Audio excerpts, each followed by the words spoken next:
Welcome student. आज का हमारा लेक्चर जो है बायोट्रॉप्स एंड नेक्रोट्रॉप्स पर रहेगा। बायोट्रॉप्स एंड नेक्रोट्रॉप्स ये दोनों टर्म्स जो है होस्ट पैरासाइट इंटरेक्शन से रिलेटेड है। जैसा कि हमने पिछले वीडियो लेक्चर में पैरासाइट एंड पैथोजन इसके बारे में चर्चा की थी कि पैरासाइट और पैथोजन में क्या बेसिक डिफरेंस होता है। तो हमने ये देखा था कि पैरासाइट वह ऑर्गेनिज्म होता है जो अपने होस्ट के साथ में क्लोजली एसोसिएटेड रहता है, घनिष्ठ संपर्क में रहता है, उसे जो है न्यूट्रिशन प्राप्त करता है, लेकिन बदले में जो है उसे कोई बेनिफिट प्रोवाइड नहीं करता है।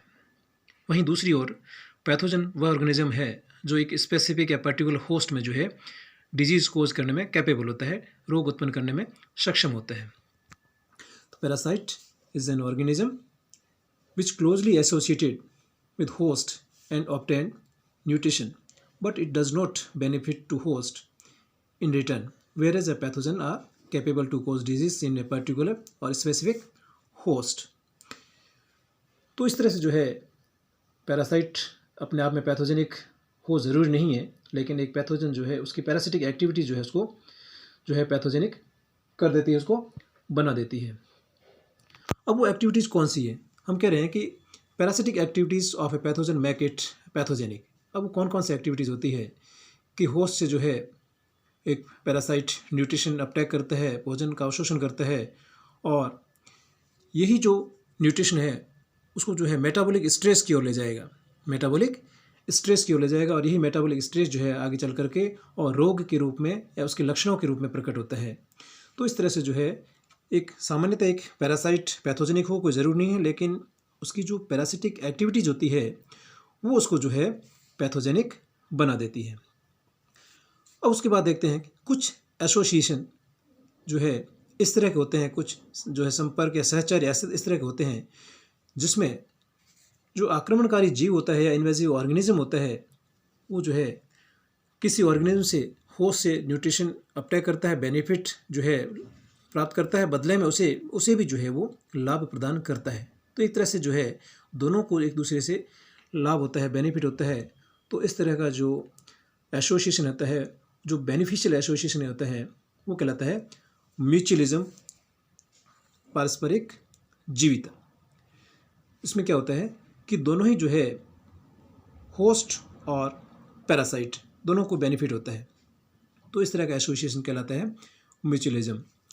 और इसमें क्या होता है, इसके अगेंस्ट, इसके विपरीत जो है कुछ एसोसिएशन या कुछ सहचर्य ऐसे होते हैं जिसमें जो है एक जीव से दूसरे जीव को नुकसान होता है, एक जीव के से दूसरे जीव को नुकसान होता है, और ऐसा जो एसोसिएशन कहलाता है एंटागोनिज्म, एंटागोनिज्म कहलाता है। और क्योंकि म्यूचुअलिज्म का एग्जांपल हम देखें तो लाइकेन, राइजोबियम है, माइकोराइजा है, ये सारे के सारे जो है किसके एग्जाम्पल है? म्यूचुअलिज्म के, लाइकेन, माइकोराइजा एंड राइजोबियम। तो एक तरह का एसोसिएशन पैरासिटिज्म हो गई, म्यूचुअलिज्म हो गया, और एंटागोनिज्म। इसमें जो है होस्ट और पैथोजन के बीच में इंटरेक्शन किस तरह का होता है, बेनिफिशियल होता है या जो है हार्मफुल होता है, उसी बेसिस पर जो है ये टर्म्स जो है क्रिएट हुई है, म्यूचुअलिज्म और एंटागोनिज्म। अब हम देखते हैं कि जो एंटागोनिज्म जो है वो एक दूसरे को नुकसान क्यों होता है। क्योंकि वो जो है ये किसी ऑर्गेनिज्म या होस्ट को हानि जो होती है वो न्यूट्रिशनल कंपटीशन के द्वारा हो सकती है, या फिर टॉक्सिन सीक्रेशन के द्वारा हो सकती है, या फिर डायरेक्ट इंजरीज के द्वारा हो सकती है। तो इस तरह से जो है, अब उसके बाद हम देखते हैं कि जो है एक पैरासाइट जो है वही अच्छा होता है, वही एक गुड पैरासाइट वही कहलाता है जो अपने होस्ट में पैथोजेनिक इम्पैक्ट को रेस्ट्रिक्ट करे, उसमें जो है रोगजनक गतिविधियों को रोके रखे। उसका कारण क्या होता है कि जो एक अच्छा पैथोजन होता है उस जो है अपने आप को सर्वाइव बनाए रखने के लिए और अपनी लाइफ साइकिल को कंप्लीट करने के लिए, अपनी लाइफ साइकिल को कंप्लीट करने के लिए जो है उसको जो एक पुअर पैथोजन या वीक पैथोजन बनना पड़ता है, और तभी वो जो है उस पर अपनी जो है लाइफ साइकिल कम्पीट करना जो है कर पाएगा। तो good parasite is a poor pathogen. तो अब जो है किसी होस्ट पर एक पैथोजन, एक पैरासाइट अटैक करके उसको जो है बेनिफिट प्रोवाइड कराता है या उसको जो है डिस्ट्रॉय करता है, उसके बेसिस पर दो टर्म्स जो है यूज़ की जाती है और वो टर्म्स है नेक्रोट्रॉप्स एंड बायोट्रॉप्स। अब हम देखते हैं नेक्रोट्रॉप्स क्या होते हैं। कि pathogen that kills their host immediately after an attack is called necrotrophs. Actually they are opportunistic pathogen and attack on weak and juvenile plants। अर्थात वो जो है एक अवसरवादी रोगजनक होते हैं और ये जो क्या करते हैं कि अपने होस्ट पर आक्रमण करने के बाद उसको तुरंत पश्चात जो है नष्ट कर देते हैं, जो है मृत कर देते हैं। और ये जो है एक कमज़ोर और जो जुवेनाइल प्लांट्स होते हैं उस पर अटैक करते हैं, उसकी नेचुरल ओपनिंग के द्वारा जो है उसमें एंटर होते हैं और ये इंट्रासेलुलर फॉर्म में जो है वहाँ पर एंटर होने के बाद में उसमें जो है एक्स्ट्रा सेलुलर टॉक्सिन्स सीक्रेट करते हैं। एक्स्ट्रा सेलुलर टॉक्सिन्स ये जो सीक्रेट करते हैं और ये एक्स्ट्रा सेलुलर टॉक्सिन्स क्या करते हैं, होस्ट को जो है नष्ट कर देते हैं। और उसके बाद होस्ट को नष्ट करने के बाद में क्या करते हैं कि ये जो है सेप्रोफाइट फॉर्म में होस्ट के जो है डेड ऑर्गेनिक कंटेंट को सबस्ट्रेट के रूप में यूज़ करते हुए जो है उसे न्यूट्रिशन गेन करते हैं सेप्रोफाइट के रूप में। एग्जाम्पल देखें तो pythium, rhizoctonia, soft rot of bacteria. अब यहाँ खास बात क्या है कि एक नेक्रोट्रॉप्स जो कि सेप्रोफाइट के रूप में उससे जो भोजन प्राप्त करता है, न्यूट्रिशन गेन करता है अपने होस्ट से, तो क्या ये सेप्रोफाइट है, ऑब्लिगेट सेप्रोफाइट है? नहीं, ये जो अपनी स्पेसिफिक रिक्वायरमेंट की वजह से, अपने स्पेशल कैपेसिटी की वजह से, कैरेक्टर की वजह से ये ऑब्लिगेट सेप्रोफाइट से अलग है। कैसे कि ऑब्लिगेट सेप्रोफाइट तो केवल डेड ऑर्गेनिक कंटेंट पर ही सर्वाइव करता है, उससे ही न्यूट्रिशन गेन कर सकता है। लेकिन नेक्रोट्रॉप जो है उसमें यह कैपेसिटी होती है कि वो जो अपने पोषण के लिए, न्यूट्रिशन रिक्वायरमेंट के लिए जो है लिविंग होस्ट से भी अपना जो है भोजन ले सकते हैं, उस पर भी आक्रमण कर सकते हैं, उसमें भी एंटर कर सकते हैं। उसके बाद हम बात करते हैं बायोट्रॉप्स की। बायोट्रॉप्स क्या होते हैं? बायोट्रॉप्स जो है वे पैथोजन होते हैं जो होस्ट पर अटैक करने के बाद उसको तुरंत जो है नष्ट नहीं करते हैं। Do not kill the host immediately after an attack and receive their food from their living tissues and complete the life cycle on it. कि अपना जीवन चक्र जो है उस पर पूरा करते हैं और पूरा करने के लिए जो है क्या करते हैं कि उसको होस्ट को जो है सर्वाइव या जिंदा बनाए रखना पड़ता है। तो इस तरह से जो है बायोट्रॉप्स जो है एक लिविंग होस्ट पर अटैक करते हैं और बायोट्रॉप्स अपने पैरासिटिज्म के इसी नेचर के कारण, इसी विशिष्ट स्वरूप के कारण क्या करते हैं कि होस्ट के एक लिमिटेड पार्ट पर अटैक करते हैं। होस्ट के एक लिमिटेड पार्ट पर अटैक करते हैं और ये जो क्या करते हैं बायोट्रॉप्स कि होस्टूरिया उत्पन्न करते हैं, चूषकांग जो है बनाते हैं और इसमें ये जो है किसी भी प्रकार का एक्स्ट्रा सेलुलर टॉक्सिन जो है, एक्स्ट्रा सेलुलर टॉक्सिन्स सीक्रेट नहीं करते। Do not secrete extra cellular toxins. Example downy mildew and powdery mildew fungus. जो फंगस जो है डाउनी मिल्ड्यू और पाउडरी मिल्ड्यू डिजीज़ कोज कर रहे हैं वो फंगस, इसके अलावा रस्ट फंगस जैसे पक्शिनिया फंगस, ये जो है बायोट्रॉप्स जो है कहलाती है, बायोट्रॉप्स होती है। तो इस तरह से जो है बायोट्रॉप्स और नेक्रोट्रॉप्स के बारे में जो है ये डिस्कशन हुआ। अब हम देखते हैं कि बेसिक डिफरेंस क्या होता है नेक्रोट्रॉप्स और बायोट्रॉप्स में। अगर डिफरेंस हमसे पूछा जाए कि नेक्रोट्रॉप्स और बायोट्रॉप्स में डिफरेंस क्या होता है तो हम इसको जो है एक टेबल फॉर्म में देखेंगे। नेक्रोट्रॉप्स एंड बायोट्रॉप्स। नेक्रोट्रॉप्स किल होस्ट इमीडिएटली, कि तुरंत मार देते हैं, हमने पढ़ा था। और जबकि biotrophs do not kill immediately, ये जो है तुरंत नष्ट नहीं करते हैं। Necrotrophs secrete extra cellular toxins whereas biotrophs do not और in very few or very little amount, they secrete toxins in very little amount। ये या तो जो है एक्स्ट्रा सेलुलर टॉक्सिन सीक्रेट नहीं करते हैं या फिर जो है बहुत ही कम मात्रा में टॉक्सिन्स सीक्रेट करते हैं।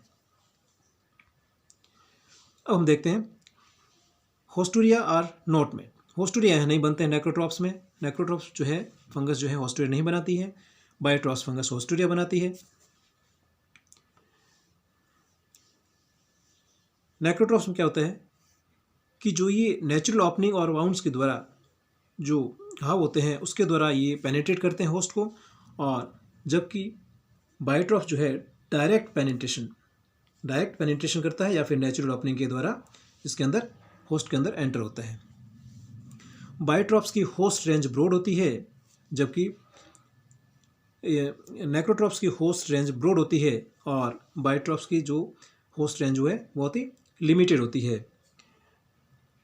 और जो नेक्रोट्रॉप्स होता है होस्ट से अलावा होस्ट से सेपरेट भी ग्रो करने में कैपेबल होता है, जबकि biotrophs not able to grow apart from the host. Host के से अलग अगर रख करके हम इसको जो है ग्रो नहीं करा सकते, तो इसकी एक लिमिटेड रेंज होगी।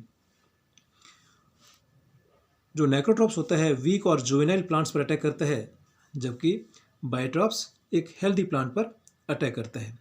एग्जाम्पल की बात करें तो हम देखा पाइथियम, राइजोक्टोनिया, ये जब जो है नेक्रोट्रॉप्स का एग्जाम्पल है। और रस्ट फंगस जैसे पक्षिनिया है, एरिशाइफी डाउनी मिल्ड्यू कोज करने वाले ये पाउडरी मिल्ड्यू फंगस, ये सारे जो है क्या है बायोट्रॉप्स है।